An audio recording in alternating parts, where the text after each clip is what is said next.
What is kingdom? And when we talk about kingdom, because we hear the terminology a lot, and God is really provoking us to take our position and to now demonstrate kingdom in the earth. And I believe everything is prophesying to us, guys, at this time. And it's provoking the kingship, or should I say, the king's rule out of our lives.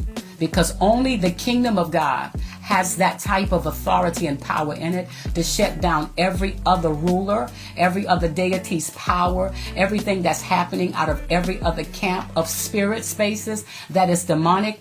Only that type of power is going to be able to contend against it. He told the disciples, he said, I need y'all to wait in the upper room. Why? Because he says, before you can be effective witnesses. Come on. Oh my God.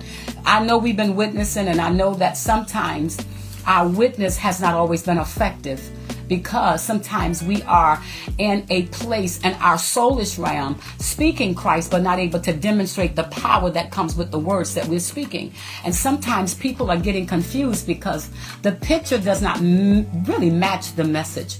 And I believe God is telling us to sit still until you get not only tongues, but you get the fire that comes with it, because that fire brings purification. And God is wanting us to know that we're going to need to be so pure, and another sound that pierces the darkness of hell, where hell can't even register it. God is saying, I want you to come in such place where you are so pure. It's going to take purity. Why? Because we're dealing with unclean spirits. When Jesus walked into the regions and he had to deal with in different places, he came to drive out the unclean spirits, because unclean spirits, really, when you start talking about it, it houses every sickness, every place of uncleanness. It houses every form of impurity. It houses and it coasts itself out of just places of pride. And we need to be able to hear God's pure sound and his voice on what is happening in our lives. We can feel it. The waters are troubling. Come on. Fires and floods. We're in these days where the earth is crying out, because everything I believe that is happening now is creating a type of friction to produce fire revivals.